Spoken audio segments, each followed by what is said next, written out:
Just pick this one up here. Hello, you are on. Hey, Chris and Mel, this is Colonel Brock. Yay! We are connecting. Hello, hello. Excellent. How are you doing? Doing all right. 2 thumbs up. How's the weather in Colorado? We're baking out here in California. Yeah, it's pretty warm. I guess you're probably hotter, but it's warm.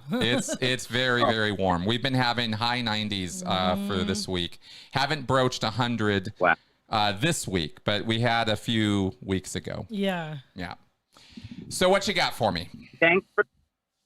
Oh, okay. Well, yeah. Thanks for the look at Benson. But anyway, just want to start off by admitting, confessing that I'm a mega deplorable. All right. And I'm accusing you, Chris, of TDS, Trump Derangement Syndrome. Yep. Because when I asked you if you had voted for Biden, you said yes, because the alternative was so much worse. Yep. And I wondered where that came from. Was it just that Trump is, kind of a lazy guy, or, made too much money by screwing people over, or what it was about Trump that made Biden a better choice for you? Oh, okay. What I see when I look at Donald Trump is a man who doesn't, this is what I see. You're asking me, so I'm going to tell you what I see in him. And what I see in him is an individual who wouldn't cross the street to save his own daughter. I don't think the man cares about anybody but himself. And I mean in a way that is pathological. In the same way that I see L. Ron Hubbard or, David Miscavige. I see people there who are so self-centered in their attitude and approach toward life. And Trump was very carefully raised this way by, in a bit of a monster factory under his mom and dad. So he was taught very carefully that this is how you are supposed to approach life, is you have to take advantage of other people before they take advantage of you. You have to get yours before they get theirs. And it's a very zero-sum game kind of thinking where there's only so much of the pie and I'm going to get all of it. And if I can't get all of it, I'm going to get as much of it as I possibly can before anybody else can get their grubby hands on it. In order to be that way and succeed, you have to be able to spin the truth in very interesting and often alarming ways. In other words, pathological narcissism tends to go right along with pathological lying. And I believe that Donald Trump is both of those things. He lies as easily as he breathes. He sees the world as he sees it. And as far as he's concerned, that's all the truth there is. And that's not leadership material. I can't follow somebody like that. I already spent decades under people like that, and I know exactly what they're like and how uncreative and unconstructive they are. So, and that's just the beginning, but go ahead. How does that compare? Now, as far as I know, Donald Trump raised some pretty terrific kids, but how does that compare to Biden's defense of his son, who's obviously a very troubled person, and his denial of his 7th granddaughter? I don't know. I don't know. I don't pay lots and lots of attention to every single politician's personal life. I've had to watch Donald Trump since 2015, so I've been spending years watching this guy. Biden, other politicians, I don't know. I don't see them as the same class of person. I don't see Joe Biden the same way I see Donald Trump. So do they both have problems in their lives? Absolutely. Of course they do. Do they have troubled households? Apparently they do. But I don't think that Joe Biden is a pathological liar or malignant narcissist. So that's where my springboard of difference between those two guys kind of starts.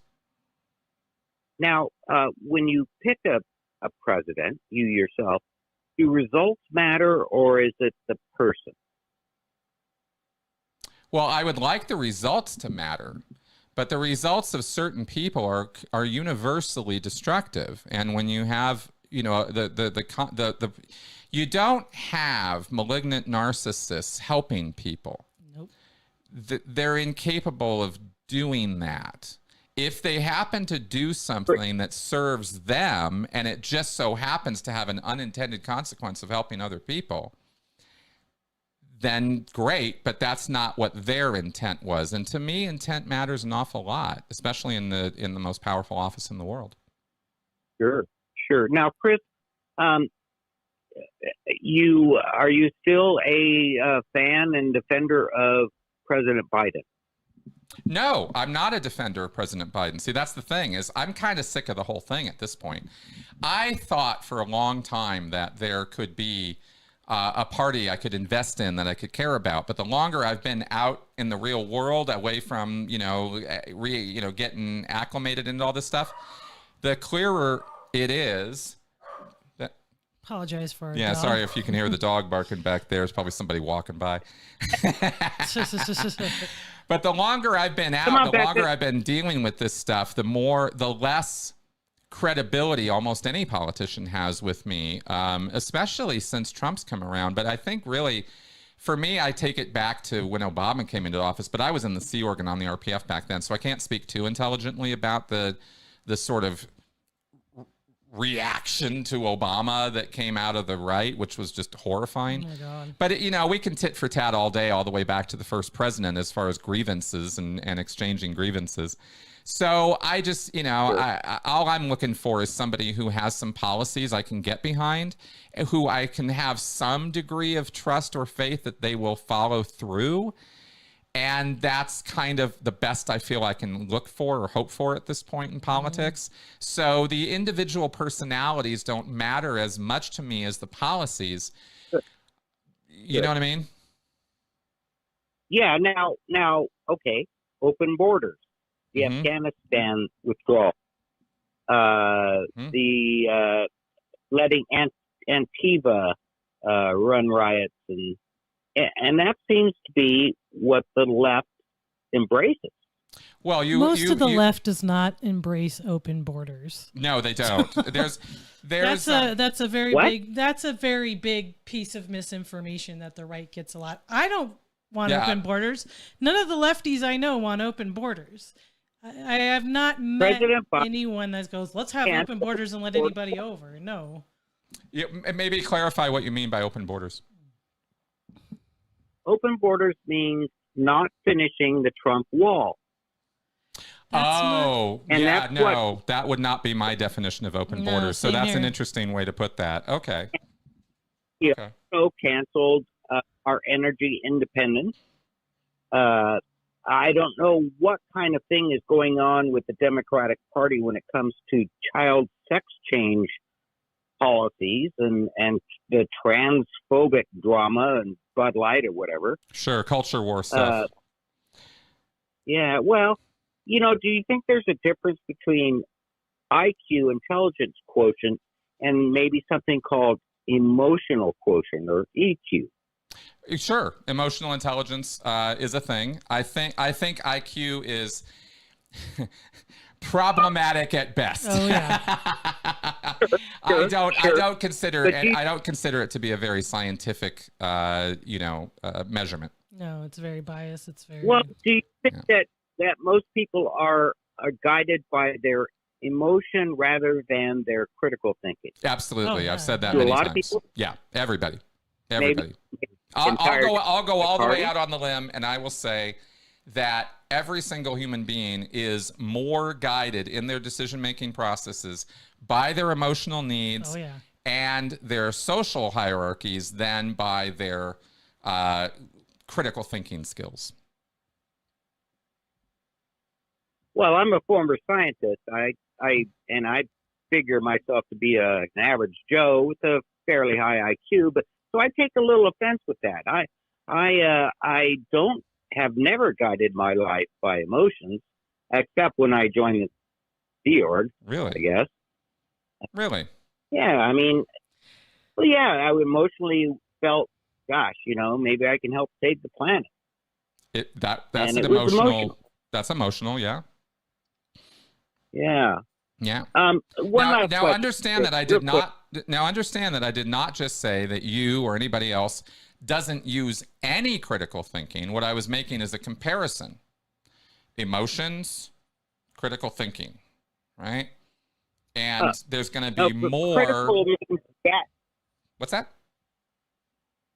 Okay, think about gas prices Gaslighting. under Trump. Oh, gas prices. Uh-huh. That's critical thinking data point. Say that again. Don't you think? Explain to me how either Trump or Biden affect gas prices. How does a president affect gas prices? Oh gosh. Well, first of all, by canceling the XL pipeline the first day of office that Biden did. You know, there are many examples making it harder for. They give up the permits for oil drillers, but they don't. They just put too many obstacles in front of them, so it's just not happening. So now we're depending on Saudi oil and whatever. Right. You know. I think the point. I think the point that Mel's trying to make here is that it's not all. We're not living in a dictatorship. Right. And we tend to talk about our presidents as though we all agree and know that somehow this is an authoritarian nation we live in where one guy is making all these decisions. And the truth is that the president's decision-making power is very, very high level. And a lot of the problems that you, me, and thee all complain about all day coming out of government have very little to do with individual decisions that are made in the White House. There are tens of thousands of people working for the U.S. government. So hundreds of thousands. Many. It's huge. It's a gigantic organization. So I'm only making that point because we roll all the responsibility to the top guy and go, well, during his administration, this happened, and therefore it's his fault. And I just don't see that way. And that's critical thinking brought into this picture. You see what I'm saying? Because the emotional, reactionary, I want to kill this guy, to the president, that's all emotion-based responses, and that's where so much of this stuff comes from. Well, it's not coming from the right, I'll tell you that. Oh, kill the president, because the right wing is generally nonviolent. It's the left wing and the Antifa, those guys. That's an interesting point of view.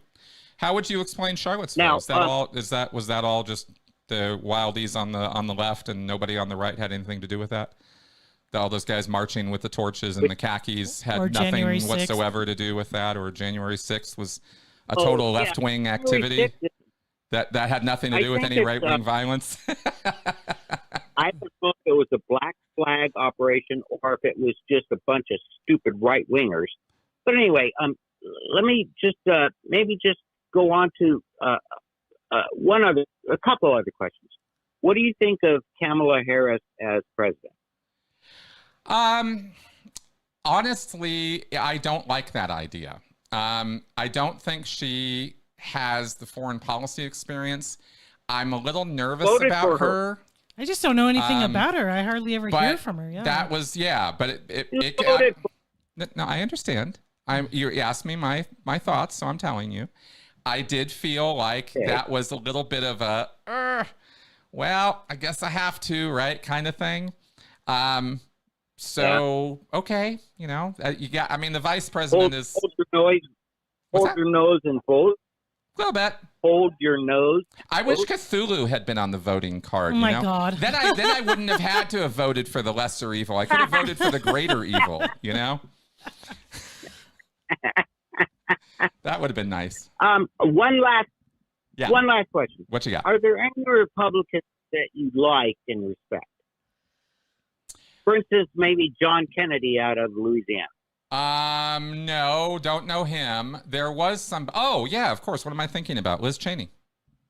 Yeah, and, I respect that the hell guy out you of. interviewed, what was his name? Joe Walsh or something? Oh yeah, Joe Walsh. That's right. I don't agree with any. I don't think we'd agree on policy, but he seems like someone that's he's level-headed. Yeah, exactly. He was a former politician. Yeah. Joe Walsh, right, would be somebody that I would generally agree with on a number of things, and Great musician. certainly his attitude, right? Joe's awesome as far as that goes. And yeah, Liz Cheney.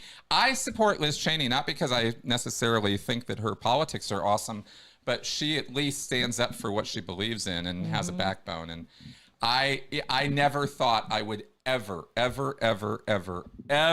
a good thing to say about a Cheney. Any of the Cheneys. Well, she's a rhino. She's a rhino. Come on. Well, if you say so. I don't think she thinks that, but you know, that's the tribalism of politics, I suppose. It's like Mitt Romney is a rhino. Yeah, Mitt Romney. Hey, Mitt scares me a little bit though because of his Mormon ties. Yeah, like some of the stuff he does is great, and other No stuff kidding. you're like, you're terrifying. Yeah. Yeah, I would not want him to be president because his ultimate loyalty is not to this country; it's to the Mormon Church. Mm-hmm. That's a problem, you know. Hey, thank you too. I really appreciate the chance to talk to you. I've been wanting to have this conversation. I hope I made some points. I hope I was polite. You were and awesome. I hope I respected your. You were Thank awesome. you. Thank you for Yeah, that. thank you. I liked having a dialogue, just to talk and answer questions and not blow up. So thank you for that. Yeah. Awesome. All right. All right, man. Talk to you. Bye, you guys. Bye-bye. Bye. All right. How fun. Yeah, I think some of y'all picked up on why I was wanting to do that. Because we can have good discourse. We can have respectful discourse. Mm-hmm. If I can have people who support Donald Trump following me in my work, I'm gonna definitely give myself two thumbs up on that. Thank you, Anthony, for your super chat. That was great. And that's the best we can do. It's the best we can do.